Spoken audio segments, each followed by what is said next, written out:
Ashamaa jirra jirtu kabajamtoota jaalatamtoota hordoftoota sagantaa keenyaa kan taatan sagantaa guyyoo waariyoo dhiyeesse irratti keessummaa OMN irratti Hacaaluu Hundeessaa yaada bilchaataa yaada Oromoo ijaaruu fi yaada kanaan dura irratti kaa'amaa ture deebii deebisee jira. Baay'ee gaariidha Hacaaluu, baay'ee si faana jirra. Galatoomi siin jenna, si hordofna. Afaan diinaatu Oromoo gargar godhee Oromoo tokko akka hin taane barbaada. Abashaan waan ajaa'ibaa hojjetti kan jedhamaa jiru kanumarraayi. Diina keenya tokko taanee ofirraa qolannuun kan jedhamu qilleensarra oolee jira. Irra caalatti wanni Hacaaluun dhiyeesse yaada bilchaataadha. Kana namuu mormu. Kanarratti qabxiilee gurguddoo inni kaase keessaa wanni hanga Oromoo ajjeesu. Waan hamma isaa wanni na aarsu hin jiru jechuun isaa sun dhugaadha. Kana gurratti isin calawu hordoftoota kan taatan, jaallattoota kan taatan, dhaamsi inni Abiyyi dhaame ammoo irra caalaatti waa'ee ekeraa masaraa mootummaa keessattuyyuu waa'ee siidaa Minilik fardi sun ka'eennu akka inni ta'e farda qonnaan bulaa Oromoo irraa Minilik fudhatee isaan harreen dhufuu isaanii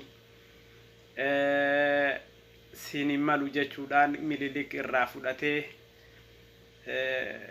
gartee ammas ammoo ekeraa faarsuu habashootaaf wanni Hacaaluu garaa qabe keessaa Dr. Abiyyi kan inni dhaameef waan akkasii suni ammoo Oromoo akka itti madeessu dhaameefii jira.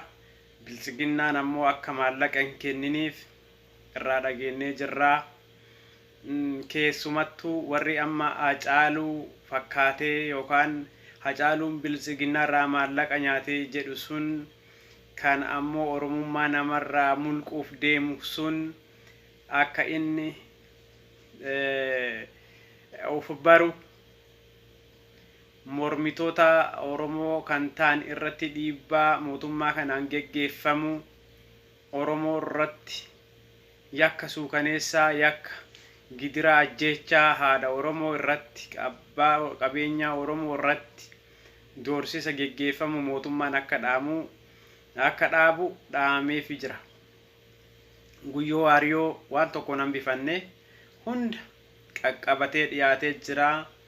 Akka ammoo Hacaaluun maallaqa hin fudhatiinis innis irra deebiidhaan nu barsiisee jira. Sanirraa maal baranne kan jedhu Hacaaluun gootummaa qabaachuu isaa, Hacaaluu Hundeessaa Oromoo tokko sigalee Oromoon akka tokko ta'ee bilisoomu barbaaduu isaa, keessattuu warri afaan Oromoo gamaa gamanatti faajjesuu barbaadan akka Oromoon hin bilisoomne, akka Oromoon tokko hin taane, akka Oromoon biyya ofii irratti abbaa hin taane kan barbaadaniif gurratti isin calawu.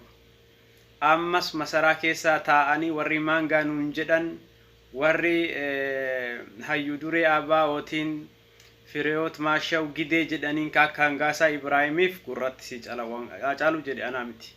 Si caala inni Hacaaluun. Hacaaluun abbaa fedhe caala. Maaliif? Dandeettii sammuullee qabaa, ogummaallee itti qabaa, namoota akkanaa kana hin caala jechuu. Abbaa fedhe caala. Kuni homaa jaalattanillee jibbitanillee Oromoon hin bilisoomne jedhee jira. Hacaaluun kaleessallee ani bilisoomne jedhee hin dubbanne wannaan jedhe kan biraati jedhee jira. Gurratti si caalawu. Kanaan ala wanni ati barbaaddu maaltu jira? Adeemsa fuula duraarratti qabxii biraa qabannee hamma dhiyaannutti turtii gaarii ana obboleessa keessan qilleensarra akka argamu Abdii Alii subscribe gochuu akka hin daganne. Haala barnootaa Abdii Alii tube jedha. Seenaatii subscribe godha. Isin biraan geenya. Isinii kennee jirra linkii. Ammasiif iyyuu turtii